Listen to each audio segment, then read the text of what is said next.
자, 여러분 안녕하십니까, 모트라인입니다. 아우디 A6를 리뷰하게 되었습니다. 차량 협찬해주신 부산에 계신 차주분 정말 감사합니다.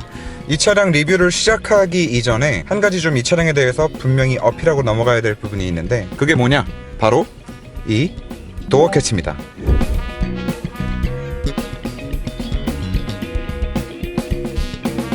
아우디 리뷰를 하면서 계속해서 말씀을 드리고 있는 부분인데, 이 A6에도 이 전자식 도어 캐치가 들어가서 출시가 됐어요.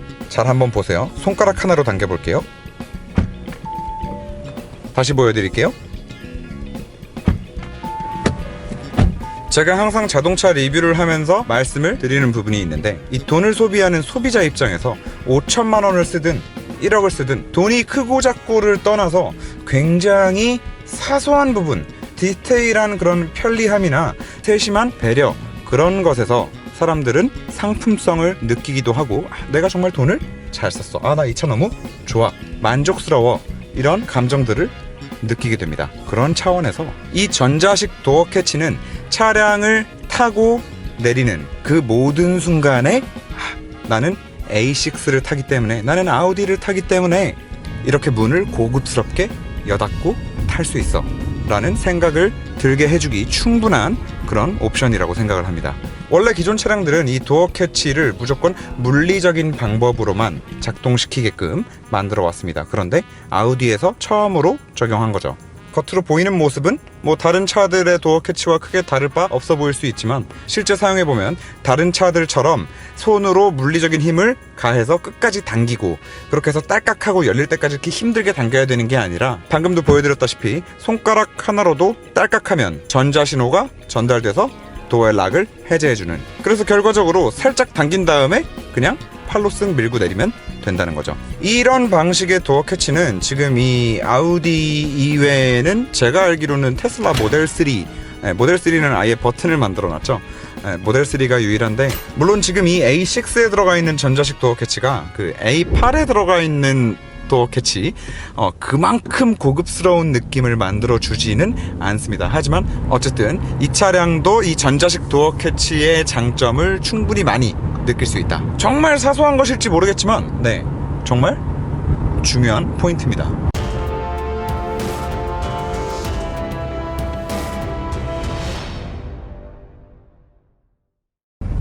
자, 이 차는 디젤 차량이기 때문에 당연히 이 디젤 엔진에 대해서 좀 깊게 말씀을 드리고 넘어가야 될 텐데요. 지금 이 차량에 들어가 있는 엔진은 여러분들이 잘 아시는 그 디젤 게이트의 주범 엔진이 그대로 탑재되어 있습니다. 뭐 어떻게 생각하면 그대로 들어가 있다라는 말이 틀린 표현일 수도 있어요. 세부적으로는 바뀌었거든요. 세부적으로. 그렇다면 세부적으로 바뀐 게 어떤 것들이 있느냐? 당연히 배출가스를 저감시키는 장치들의 변화가 있었습니다. 그 디젤 게이트가 터졌을 당시에 이 엔진은 정말 다른 디젤 차들이랑 비교를 해서 보았을 때, 와, 이거 EGR이 이렇게 조그만 게 들어가 있네? 와, 촉매가 이렇게 작은데 어떻게 에미션을 다 맞추는구나, 기술력이 좋은가 보다 라고 생각을 할 정도로 굉장히 간소한 단촐한 배출가스 저감 장치들을 가지고 있었습니다.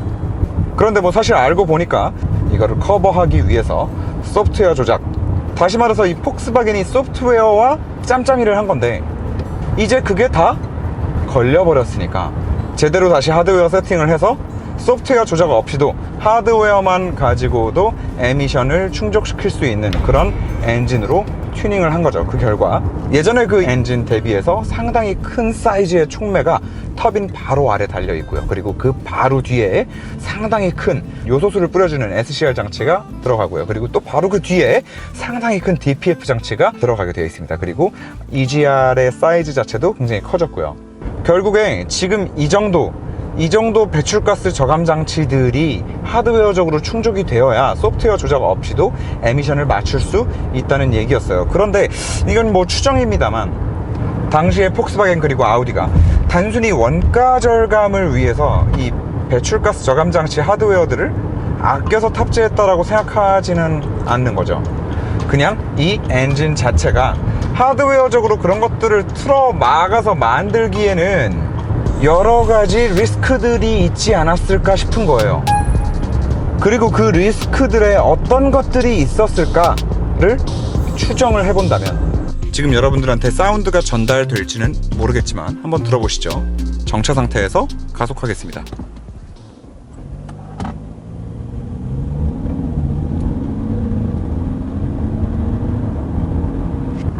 그리고 달리다 재가속을 할 때도 마찬가지예요.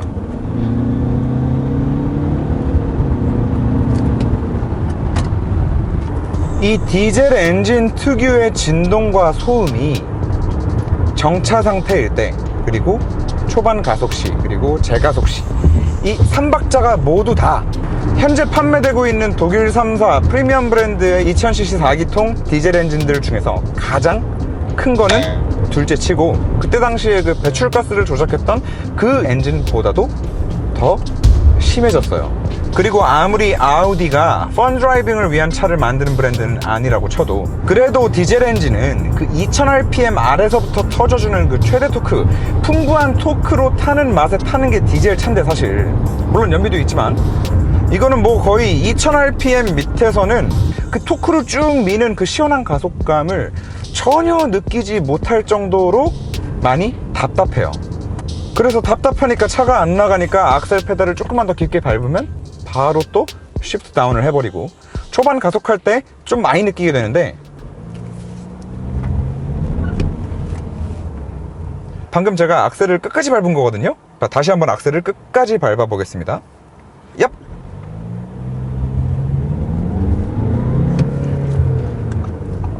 이거는 뭐 출발할 때 이런 느낌이에요. 2000rpm 올라갈 때까지 거의 한 3초, 4초가 걸리는 느낌?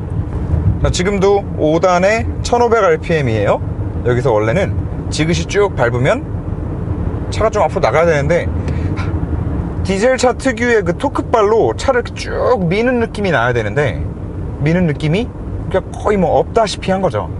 그래서 결론적으로 이 엔진의 그 태생적인 스펙 자체가 현재 뭐 유로6나 우리나라의 뭐 배출가스 규제나 이런 것들을 맞추기에는 좀 턱없이 부족한 그런 스펙을 가지고 있었던 게 아닌가라는 생각이 듭니다. 같은 엔진을 가져다가 하드웨어적으로 제대로 다 틀어 막아 놓으니까 이런 문제들이 생기는 거죠. 좀 더 쉽게 표현해서, 원래 태생이 딸리는 애를 그대로 엔진을 쓰기는 써야겠고, 지금 이 녀석 이후에 나올 엔진이 지금 있단 말이죠. EA288 에버라는 게 있어요.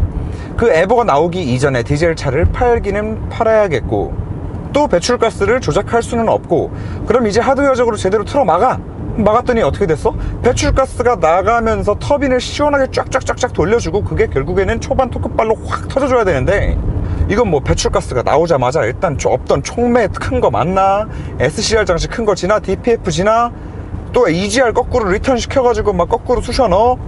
원래 태생적으로 이렇게까지 틀어막아서는 안 되는 엔진을 가져다가 지금 이렇게 틀어막아 놓으니까 차는 신형인데 엔진은 오히려 더 퇴보한 느낌이 나버리는 이런 상황이 발생한 게 아닌가라고 좀 추정을 해보는 거죠.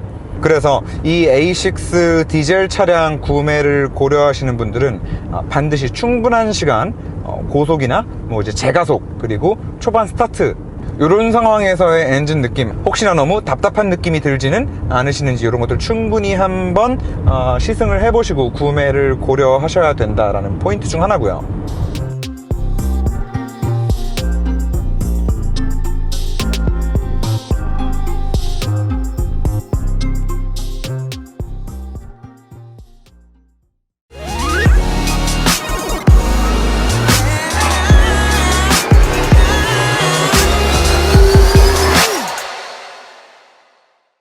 그리고 이 트랜스미션 같은 경우에는 이 엔진이 좀 실망스러운 것과는 반대로 만족스럽긴 한데요. 기본적으로 우리가 듀얼 클러치 미션이다 라고 하면 생각하는 건 변속 충격, 그리고 꿀렁임, 듀얼 클러치 미션만의 그 좀 덜커덕 하는 기계적인 소음. 물론 그 기계적인 소음은 특정 차량에서는 굉장히 좀 또 남자들의 그 감성을 자극하는 그런 소리로 다가오기도 하지만, 어쨌든 그런 것들을 우리가 생각할 수 있는데, 지금 이 차량에 들어가 있는 아우디가 오랫동안 써왔던 그 7단 듀얼 클러치 미션, 에스트로닉 이 미션은, 와, 정말 어떻게 이렇게 빠르면서도 부드러울 수 있을까? 그냥 빠른 것도 아니고 그냥 부드러운 것도 아니고 이렇게 빠르면서도 이렇게 부드러울 수가 있구나 라는 그런 생각이 드는 트랜스미션입니다. 그리고 아까도 말씀드렸지만 이 차량이 초반에 토크가 너무 답답하게 걸린다라고 말씀드렸잖아요. 그런 상황이라면 듀얼 클러치 미션이 좀 초반에 토크가 세게 확 못 밀어줘서 더 꿀렁거리고 이러는 느낌들도 충분히 있을 법도 한데, 초반에서도 그 어떤 상황에서도 그 어떤 언덕길이든 뭐 내리막길이든 제가속이든 초반에 급출발을 하든 전혀 그 어떤 상황에서도 꿀렁거림이 하나도 없다, 전혀 없다. 그리고 사실 예전에 이 에스트로닉 미션이 굉장히 이제 고장들로 악명이 높았긴 했는데, 뭐 그런 부분이야 계속해서 진화를 거듭해서 그런 부분들은 지금 많이 좀 좋아지지 않았을까라고 예상만 해봅니다. 그래서 트랜스미션 자체는 사실 흠잡을 게 없이 너무나 좋다. 그리고 사실 이 빠르고 부드러운 변속 외에도 이 트랜스미션이 해주는 가장 큰 역할은 사실 지금 이 차량에 있어서는 연비라고 할 수 있을 것 같아요. 동급 차량들 뭐 520D나 E클래스 2000cc 4기통 디젤이나 다들 얘보다 연비가 2에서 3km가 떨어져요. 아니, 총차 중량도 비슷하고 배기량도 비슷하고 출력도 비슷하고 뭐 다 비슷한데 어떻게 얘만 연비가 2에서 3km가 더 좋을 수가 있어? 라고 궁금해 하실 수 있는데, 그 비밀이 바로 이 트랜스미션에 있습니다. 제가 항상 그 디젤에 DCT가 조합되어 있는 차량들을 리뷰하면서 항상 드리는 말씀, 디젤의 DCT 조합만큼 이 연비가 좋을 수 있는 조합이 없다. 다시 말해서 진짜 연비 하나는 죽여준다. 고속도로 항속 크루징 걸고 쭉 달리면은 20km 이상 나오더라고요. 다시 말해서 그냥 단순히 2, 3km 차이 나는 그 이상의 차이를 보여주는 것 같다. 그래서 장거리 주행이 굉장히 많으신 분들한테는 크게 어필이 될 수 있는 부분일 수는 있겠어요. 하지만 연비가 크게 이렇게 중요하지 않으시다만, 나는 해봤자 1년에 뭐 한 10,000km에서 한 15,000km 밖에 안 탄다, 뭐 그런 분들께는 520D나 이 클래스에 들어가 있는 그런 트랜스미션들도 충분히 당연히 부드럽고 충분히 빠르기 때문에 굳이 이런 답답함을 감수하시면서까지 이 디젤 차를 타실 필요는 없지 않을까라는 개인적인 생각이고요. 그리고 이 하체 느낌은 뭐 제가 항상 아우디를 운전할 때마다 말씀드리는 거, 무조건 무게배분 5대5가 모든 사람들한테 다 좋은 건 아니다. 고속 안정성과 그리고 고속 주행에서의 그런 좀 칼같은 핸들링, 그러면서도 지금 이렇게 어지간한 와인딩 로드에서도 충분히 안정적으로 운전을 하고 다니기에 괜찮은 거는 오히려 이렇게 아우디나 벤츠처럼 앞쪽으로 무게가 조금 더 실려있는 그런 애들이 훨씬 더 안정감, 재미있는 느낌을 주기도 한다. BMW 같은 경우에는 정말 병적으로 5대5 그리고 낮은 무게배분 이런 것들에 집착을 하지만, 이런 것들은 오히려 그냥 일반적으로 운전하고 다니는 사람들한테는 뒤가 털릴 것 같은 그런 고속주행에서의 불안감으로 다가오기도 한다. 제가 항상 이렇게 말씀드리는데 이 차량도 뭐 그와 크게 다를 바 없습니다. 지금 쿼트로가 빠져있는 그냥 전륜구동 차량인 거랑은 별개로 이 아우디 특유의 고속주행 시의 안정감도 그대로 가지고 있고요. 모 시리즈나 이 클래스보다 살짝 소프트하기는 하지만 그 소프트함은 소프트함대로 가지고 가면서도 고속에서 급차선 변경이나 이렇게 곡률이 큰 코너를 고속으로 쭉 감아 나갈 때의 그 안정감은 오히려 BM이나 이 클래스보다 낫다. 굳이 이런 달리기 성능에 있어서 한 가지 아쉬운 점을 꼽자면 바로 이겁니다. 방금 제가 이 브레이크를 끝까지 풀로 다 밟은 게 아니었어요. 고속주행 시도 마찬가지고 뭐 저속주행 시도 마찬가지고, 살짝 뭐 노면이 젖어 있으면은 더더욱 심하고, 브레이크가 어느 정도 들어가고 나면 ABS가 너무 금방금방 빡빡빡 계속 터지는 거죠. 이거는 사실 다른 문제는 아닌 것 같고, 아무리 연비를 메인 포커스로 잡고 출시한 차량이라고는 하지만 아무리 그래도 그렇지 아우디인데, 아우디도 주행 성능으로 또 한가닥 하는 브랜드로 사람들은 인식하고 있는데, 아무리 그래도 그렇지 너무 이 타이어까지 연비 세팅을 한 것 같다. 그래서 접지력과는 너무 거리가 먼 그런 타이어가 들어가 있다. 그리고 타이어 얘기가 나와서 말인데, 아무리 이 차가 지금 A640 TDI의 엔트리 모델, 기본 스탠다드 모델이라고는 하지만 아무리 그래도 그렇지, 그래도 A6인데 휠 모양이 저게 뭐냐, 깡통 소나타인 줄 알았다. 그리고 뭐 주행보조 장치는 그냥저냥 쓸만합니다. 그냥저냥. 물론 차 가격이 있어서 이해는 하지만 그래도 좀 아쉬운 부분은 앞에 원래 라이다가 들어가는 자리가 2개 있잖아요. 그런데 둘 자리 다 라이다가 들어가 있지는 않고 한쪽은 그냥 비어 있어요. 깡통. 그리고 한쪽은 라이다가 아닌 레이더가 들어가 있다. 그래서 앞에 있는 레이더와 이쪽에 있는 카메라 이렇게 2개 해가지고 주행보조 장치를 작동시켜 주는데 딱히 뭐 특출난 것도 없고 딱히 뭐 너무 못 잡는다라는 것도 못 느꼈습니다. 그냥 뭐 그냥저냥 쓸만하다. 그리고 이 인포테인먼트 디스플레이 햅틱 반응이 들어가 있는 이 디스플레이 2개, 요거는 최근 아우디를 리뷰할 때마다 계속해서 말씀드리는 부분이지만 정말 좋다. 일단 이 햅틱 반응 자체가 이거 뭔가 지금 버튼이 지금 실제로 눌리고 있는 건가?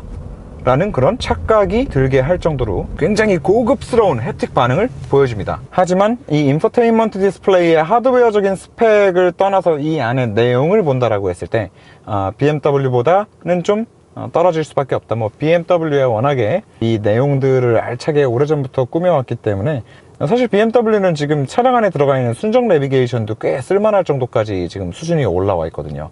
네, 뭐 그런 부분들이 조금 딸리긴 하지만 뭐 어쨌든 이 큰 디스플레이 2개를 중심으로 한 이 광원이 직접 비치는 앰비언트 라이트들이 쭉쭉쭉쭉 가면서 전체적으로 어우러지는 이 디자인 자체는 굉장히 훌륭하다.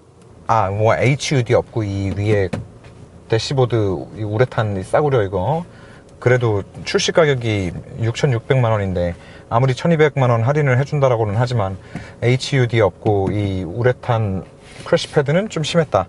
마지막으로 이 차 단점 하나만 좀 더 말씀드리고 끝내자면 아우디가 항상 아우디 고질병인 것 같아요. 이거는 수납 공간이 없어도 진짜 너무 더럽게 없다. 네.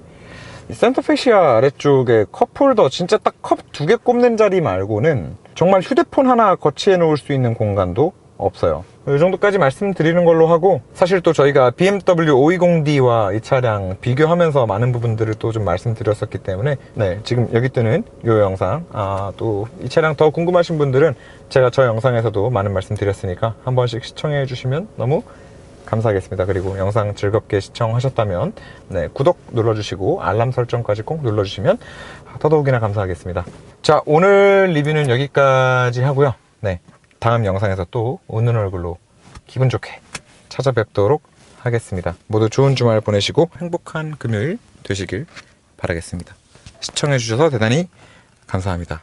끝!